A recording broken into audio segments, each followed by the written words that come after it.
재미있는 서비스가 LA 한인타운 윌셔가에서 진행 중인 건축 현장이 보행자들과 인근 주민들의 안전을 위협하고 있습니다. 먼지와 소음은 물론 극심한 교통정체 현상까지 빚어지고 있습니다. LA시의 대기오염이 전국에서 최악인 것으로 나타났습니다. 전 세계 도시들의 97%는 대기질 가이드라인 기준을 초과한 것으로 나타났습니다. 세계 물의 날을 맞아 남가주 메트로폴리탄 수도국과 LA 수도 전력국이 주민들에게 물 사용량을 줄이라고 거듭 당부했습니다. 물을 과도하게 사용하는 고객들에게는 벌금까지 부과될 수 있다고 경고했습니다. 한인 사회에도 배송 전쟁이 불붙었습니다. 하루 만에 식료품을 배달하는 마켓들이 증가하고 있습니다. 올해 LA 지역에서 발생한 권총 강도 사건은 지난해 같은 기간에 비해 무려 44%나 급증한 것으로 나타났습니다. 특히 명품이나 값비싼 주얼리를 착용한 행인이 타겟이 되고 있습니다. 3월 22일 화요일 이브뉴스 시작하겠습니다. 이 먼지와 소음, 심한 교통체증까지 요즘 LA 한인타운 건축 현장에 대한 한인들의 불만의 목소리가 높습니다. 이사면 기자가 취재했습니다. LA 한인타운의 윌샤와 아드모길 교차로 코너에 위치한 공사 현장. 공사 현장과 인도 사이를 막아주는 펜스가 인도를 점령했습니다. 펜스를 막아주는 스크린까지 갈기갈기 찢어졌습니다. 제이미슨 서비스가 개발을 진행하고 있는 빌딩 신축 공사 현장입니다. 인도에 널린 공사장 물건들, 보행자들의 안전을 위협하고 있습니다. Anytime it could fall down, it has a very hazardous risk for me and the baby. And you can see, the stroller is not strong enough to, hold that thing up. 공사장 주변의 심한 먼지와 소음 때문에 인근 주민들과 업주들이 참을 수 없는 고통을 호소하고 있습니다.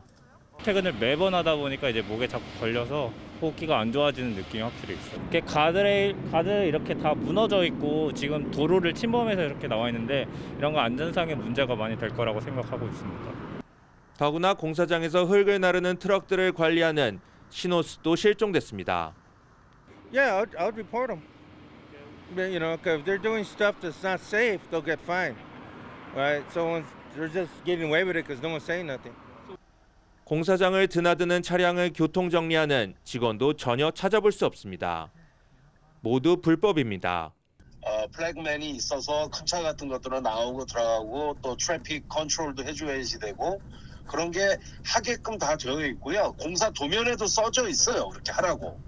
공공안전을 뒷전으로 한 제이미슨 서비스는 건축 비용 절감에만 신경 쓰고 있다는 겁니다. LA시 당국은 공공안전을 위협하는 공사 현장을 목격할 경우 민원 서비스 311에 신고할 것을 당부했습니다. LA에서 SBS 이사면입니다. 네, LA시의 대기오염이 전국에서 최악인 것으로 나타났습니다.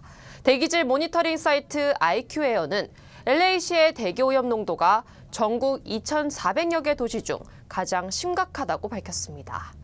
대기오염 수준은 지난해보다 6% 감소했지만 여전히 위험한 상태라는 겁니다. 대기오염은 전 세계적으로도 매우 심각합니다. IQ에어는 전 세계 도시들의 97%는 대기질 가이드라인 기준을 초과했다고 밝혔습니다. 세계적으로 대기오염이 가장 심각한 국가는 방글라데시와 차드, 그리고 파키스탄 순이었습니다. 네, 오늘은 세계 물의 날입니다. 세계 물의 날을 맞아 남가주 메트로폴리탄 수도국과 LA 수도 전력국이 주민들에게 물 사용량을 줄이라고 거듭 당부했습니다. 물 사용량을 자발적으로 줄이지 않으면 강제적으로 절수를 해야 할 수도 있다고 경고했습니다. LA 수도 전력국은 물을 과도하게 많이 사용하는 고객들에게는 벌금까지 부과될 수 있다고 강조하기도 했습니다. 케빈 뉴섬 캘리포니아 주지사는 지난해 이 물 사용을 15%씩 자발적으로 줄여달라고 촉구했지만 지난 1월 캘리포니아주의 물 사용량은 오히려 증가한 것으로 나타났습니다.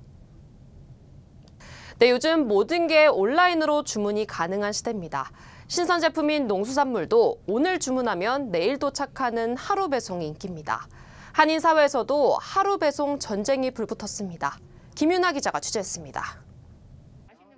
미국 전 지역을 하루 만에 배송한다는 식품업체.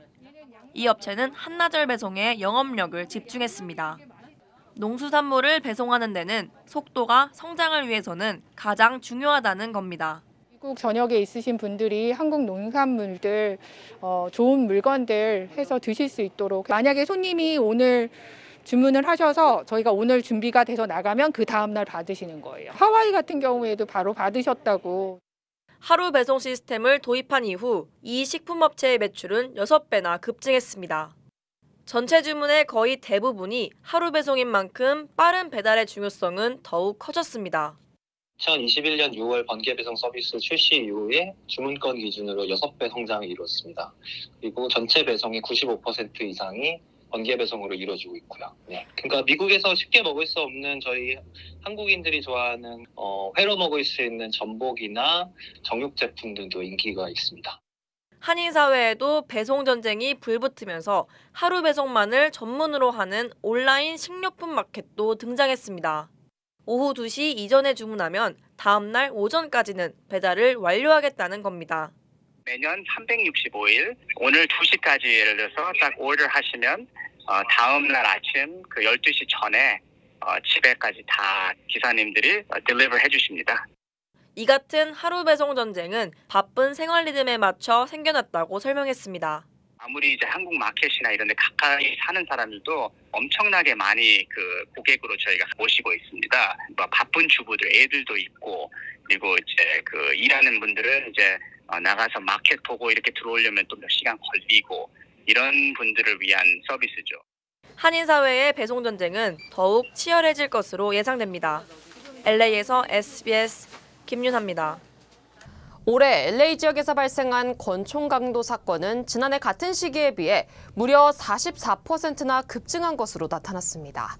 3년 전과 비교하면 무려 60%나 늘었습니다. LA 경찰국은 일반 강도 사건은 지난해에 비해 18% 정도 증가했는데 특히 권총을 사용한 강도가 눈에 띄게 늘었다고 밝혔습니다. 경찰은 명품이나 값비싼 주얼리를 착용한 행인들이 범죄 타겟이 되는 경우가 많다며 주민들의 주의를 당부했습니다. 네, 공격적인 금리 인상을 예고한 연준 의장의 발언에도 오늘 증시는 상승했습니다. 기술주 중심의 나스닥은 1.95%나 상승했습니다. 이사면 기자입니다. 최근 널뛰기 하던 뉴욕 증시가 오늘 상승 마감했습니다. 제롬 파월 연방준비제도 의장이 공격적으로 금리 인상 가능성에 대한 발언에도 뉴욕 증시가 상승 마감했습니다. 전문가들은 국채금리 상승 움직임을 소화하며 상승했다고 분석했습니다. 금리 인상에 있어 더 빠른 것이 낫다는 전문가들의 진단이 나왔습니다. 올해 금리를 3%까지 올리면 인플레이션을 전환하는 데 큰 도움을 줄 것이라고 설명하기도 했습니다. 10년물 국채금리는 파월 의장의 발언에 2.38%까지 올랐습니다. 금융과 기술 관련주는 1% 이상 상승했습니다.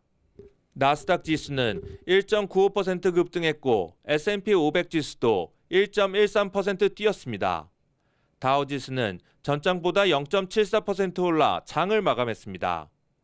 알리바바의 주가는 회사가 자사주 매입 규모를 확대했다는 소식에 11% 이상 올랐습니다. LA에서 SBS 이사면입니다. 그림책 여름이 온다 등을 쓰고 그린 이수지 작가가 아동문학계의 노벨상으로 불리는 안데르센상을 받았습니다. 한국 작가로는 첫 수상입니다. 보도에 이주선 기자입니다.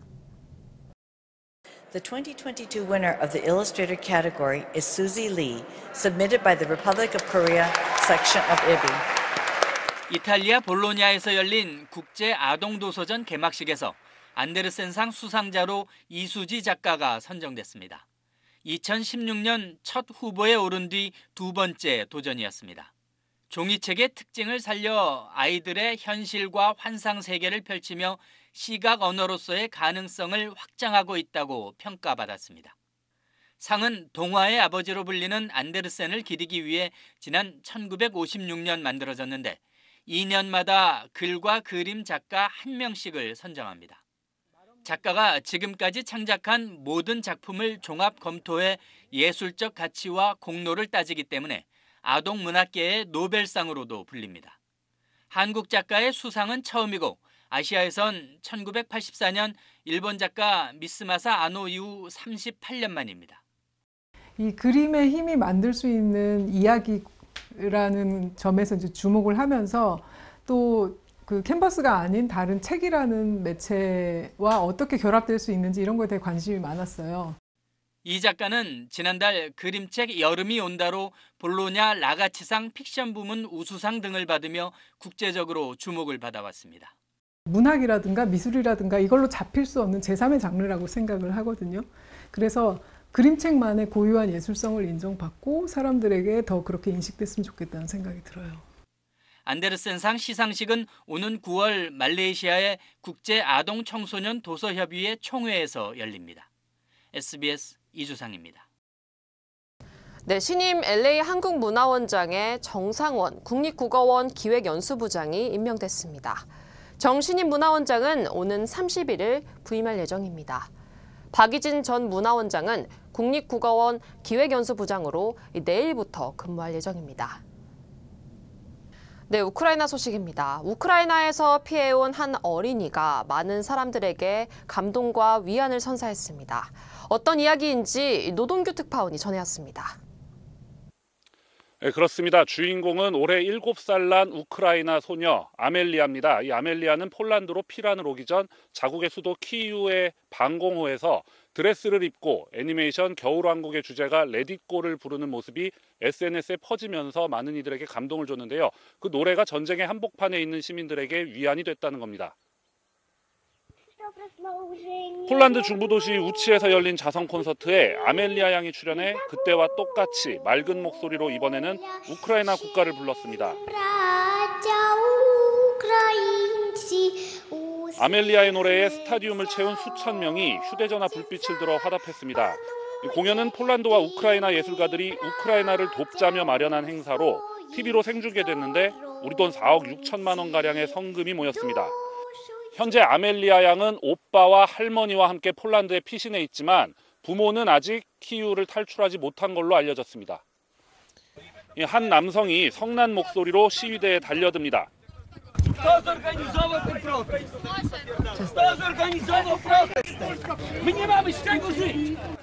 경찰과 몸싸움 끝에 후추 스프레이를 맞고 체포된 이 남성은 폴란드의 트럭 기사입니다. 시위대가 친러시아 국가인 벨라루스로 가는 길을 막아서면서 물류를 못 나르게 되자 우격다짐을 벌인 겁니다. 시위대는 벨라루스로 가는 물자가 우크라이나 공격에 활용될 수 있다며 수출 트럭을 멈춰 세웠습니다. My apelowaliśmy do nich, że nasz protest jest protestem pokojowym, absolutnie nie wstępowaliśmy w żadne dyskusje, im się chyba znudziło, oni od nas gdzieś tam poszli dalej, nie wiem gdzie teraz są. My w tej chwili nadal trzymamy blokadę.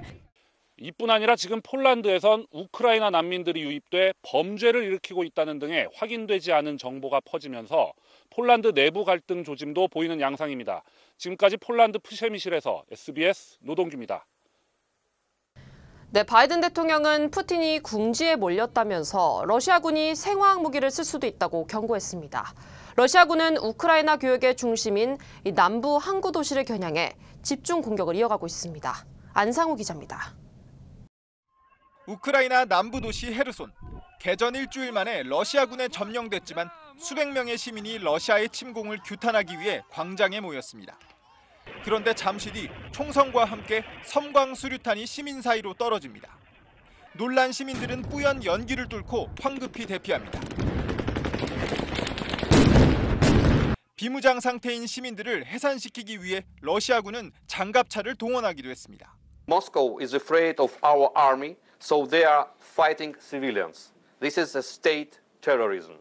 남부 항구 도시 마리우폴에도 러시아군의 대규모 폭격이 이어졌습니다. 개전 초기부터 러시아군의 무차별 공습이 계속된 마리우폴에선 최소 2,500명의 시민이 숨졌고 기관시설은 대부분 파괴됐습니다. 시민들은 물과 식량, 전기도 없이 3주째 고립 상태입니다. 마리우폴을 포위한 채 도시를 떠나라며 최후 통첩을 한 러시아군을 향해 젤렌스키 우크라이나 대통령은 직접 거부 의사를 밝혔습니다. Маріуполь, яке окупанти просто знищують, руйнують у попіл, але яке переживе їх усіх. 러시아군은 남부의 또 다른 항구 도시 오데사에 대한 공습도 시작했습니다. 우크라이나 해운 수출입의 대부분을 처리하는 최대 항구 도시여서 러시아군에 장악될 경우 큰 타격이 예상됩니다. 이런 가운데 조 바이든 미국 대통령은 푸틴이 궁지에 몰렸다면서 러시아군의 생화학무기 사용 가능성을 경고하고 나서 우려가 커지고 있습니다. SBS 안상우입니다. 우크라이나는 항복하라는 러시아의 최후 통첩에도 결사항전을 벌이고 있는데 이 벨라루스가 러시아를 돕기 위해 참전할 가능성도 제기되고 있습니다. 이어서 정반석 기자입니다. 개전 초기부터 러시아군의 무차별 공습이 계속된 우크라이나 남부 항구 도시 마리우폴. 대규모 폭격이 이어지면서 최소 2,500명의 시민이 숨졌고 기관시설 대부분이 파괴됐습니다.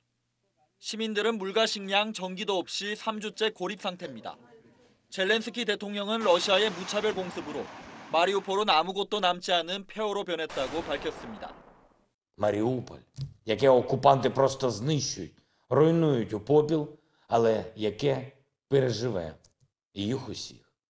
러시아군은 남부의 또 다른 항구 도시 오데사에 대한 공습을 시작했고 이미 점령한 헤르손에서는 시위대를 해산시키기 위해 섬광 수류탄을 발포했습니다. 반격에 나선 우크라이나군이 수도 키이우 교회의 요충지 마카리우를 탈환하면서 치열한 교전이 이어지고 있습니다. 이런 가운데 조 바이든 미국 대통령은 푸틴이 궁지에 몰렸다면서 러시아군이 생화학 무기를 사용할 가능성을 경고하고 나섰습니다. 벨라루스가 러시아를 돕기 위해 곧 참전할 수 있다는 가능성까지 제기되면서 전쟁이 더 확대될 수 있다는 우려가 나옵니다. 유엔은 러시아 침공 이후 공식 확인된 민간인 사망자만 어린이 78명을 포함해 최소 953명, 우크라이나를 탈출한 난민 수는 360만 명에 육박한다고 밝혔습니다. SBS 정반석입니다. 근무지를 이탈해 무단 출국한 뒤 우크라이나로 입국을 시도한 한국 해병대원이 현재 폴란드와 우크라이나 사이 국경 검문소에서 농성 중인 걸로 확인됐습니다. 폴란드에서 노동규 특파원입니다. 폴란드 동남부의 우크라이나 접경 도시 흐레벤느네에 있는 국경 검문소입니다. 한국 외교부와 국정원 관계자들이 모여 심각한 표정으로 얘기를 나눕니다. 휴가 복귀를 거부하고 그제 폴란드로 출국한 뒤 현지 시간으로 오늘 아침 폴란드에 도착한 해병대원의 신병 문제를 논의하고 있는 겁니다. 근무지를 이탈해 폴란드로 온 해병대원은 아침에 이곳 흐레벤느네 국경검문소를 통해 우크라이나 입국을 시도했지만 해가 떨어지도록 입국엔 성공하지 못했습니다. 이 해병대원은 본인 여권을 사용해 폴란드 국경검문소는 넘어섰지만 우리 외교당국 요청에 따라 우크라이나 검문소에서 입국이 거부됐습니다. Kolega, która to Koreańczyk, prawda? I chyba to w środku jest, ale on dzisiaj wieczorem to nie wraca do Polski? Ja nie wiem, co się dzieje. Mi zabronili jakichkolwiek informacji udzielać. 해병대원은 지금 폴란드 쪽 검문소에서 식사와 머물 곳을 제공받고 체류 중이며 밖으로 나오라는 외교부 관계자의 설득을 거부한 걸로 전해졌습니다. 사실상 농성 상태인 건데 폴란드 국경 관계자는 절차가 진행 중이라고만 우리 외교 관계자에게 전한 걸로 알려졌습니다. 이 해병에겐 현역 군인으로서 탈영한 혐의와 여권법 위반 혐의 등이 적용됩니다. 우리 당국은 해병이 스스로 검문소 밖으로 나오지 않을 경우 폴란드 당국과의 사법 공조를 통해 해병의 신병을 확보할 계획입니다. 폴란드 흐레벤느네에서 SBS 노동규입니다. 네, 다음 소식입니다. 132명이 탑승한 중국 여객기가 추락한 곳에는 수색 작업이 계속되고 있습니다. 여객기는 불과 2분 만에 고도가 8,000m나 떨어진 것으로 드러났습니다. 베이징에서 김지성 특파원입니다. 추락 지점 근처에 있던 한 업체의 CCTV에 찍힌 영상입니다. 여객기가 거의 수직에 가깝게 떨어집니다. 목격자들은 굉음과 함께 폭발 소리를 들었다고 말합니다. 砰的一声就是怎么讲呢？就是有点像那种爆炸的声音嘛，发动机引擎声嘛，然后呢，它就笔直的坠下去了嘛。 어제 오후 중국 남부 쿤밍을 출발해 광저우로 가던 중국 동방항공 소속 보잉 737 여객기는 착륙을 40분쯤 앞두고 고도를 낮추기 시작하는 시점에 사고를 당했습니다. 중국 항공당국은 여객기의 고도가 2분 만에 8,000m나 떨어졌다고 밝혔습니다. 기체 결함이나 난기류 등 여러 가능성이 제기되고 있는데 정확한 사고 원인은 블랙박스가 회수돼야 규명될 것으로 보입니다. 那这种高度的急降呢是非常不正常的，飞机很可能既丧失了动力，同时飞行员也丧失了控制。 추락 지점에선 여객기 파편과 함께 불에 탄 흔적이 있는 신분증, 지갑 등 승객들의 소지품이 일부 나왔지만 생존자는 아직까지 발견되지 않았습니다. 산면이 산으로 둘러싸인 데다 산길 진입로가 좁아 수색에 어려움을 겪고 있습니다. 승객 123명 등 탑승자 132명은 모두 중국인인 것으로 전해졌습니다. 시진핑 중국 주석은 이번 사고에 충격을 받았다며 신속한 구조와 원인 규명을 지시했습니다. 베이징에서 SBS 김치성입니다. 네, 오늘 새벽 렌초쿠 카문가 지역에서 규모 3.4의 지진이 발생했습니다. 다행히 아직까지 인명피해나 건물 피해는 알려지지 않았습니다. 각적 주요 한인사의 소식 이원정 기자입니다. 아시아나항공이 봄여행 특별상품 기획 이벤트를 진행합니다. 아시아나항공 미주 지역 본부는 한국관광공사 유명 여행사들과 함께하는 여행 박람회인 트래블마트 스프링 22를 다음 달 12일까지 실시한다고 밝혔습니다. 이번 이벤트를 통해 항공권 특가 할인과 여행 상품, 건강검진 상품, 퀴즈를 통해 애플워치 등 경품도 받을 수 있다고 설명했습니다. LA 한인상공회의소 회장과 한인축제재단 회장 등을 역임한 정주현 씨가 재미대한체육회 회장에 당선됐습니다. 정신임 회장은 단독 출마해 제21대 회장으로 선출됐다며 미주 엘리트 체육인 육성과 발굴, 유소년 스포츠 교실 운영, 미주 생활체육인들의 건전한 네트워크 형성과 발전을 위해 최선을 다할 것이라고 밝혔습니다. 뉴저지주 차량국의 민원 서비스 예약이 몇 개월씩 적체되는 것으로 나타났습니다. 북부 뉴저지 주민들은 운전 면허증 등 민원 서비스 예약을 위해서 수개월 동안 대기해야 하지만 남부 뉴저지에서는 민원 예약이 어렵지 않다며 불만을 나타내고 있습니다. 차량국 측은 1일 평균 1,200건의 민원 예약이 이뤄지고 있지만 직원 부족 현상이 심화되면서 이를 처리할 충분한 인력이 없다고 해명했습니다. 유명 바디로션이 박테리아 감염 우려로 리콜 조치됐습니다. 연방식품의약국은 카오 USA사가 면역이 약한 사람들에게 심각한 감염을 유발할 수 있는 박테리아가 검출될 가능성이 있다며 저겐스 울트라 힐링 모이스처 로션을 자발적 리콜한다고 밝혔습니다. 리콜 대상은 지난 2021년 10월 1일에서 18일에 제조된 3온스와 10온스 제품입니다. 한인은행 유니뱅크가 현금 배당을 실시합니다. 은행지주사 UNI 파이낸셜 코업 이사회는 오는 3월 31일자 주주 명부에 등록된 주주를 대상으로 주당 10센트 현금 배당을 결정했다고 밝혔습니다. 지급일은 4월 14일입니다.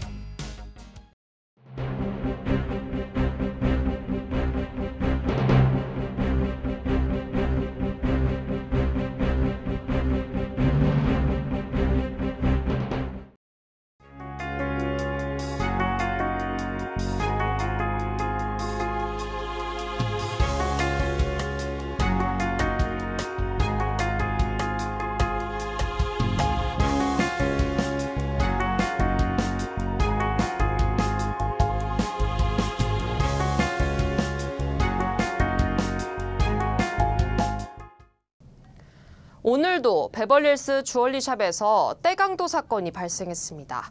오후 2시 유동 인구도 많은 대낮이었습니다.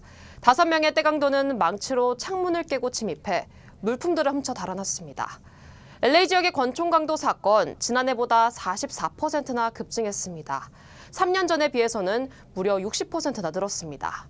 경찰은 항상 주변을 살피고 조심하라는 말만 되풀이하고 있습니다. 답답할 따름입니다. 뉴스 마치겠습니다. 시청해주신 여러분 고맙습니다.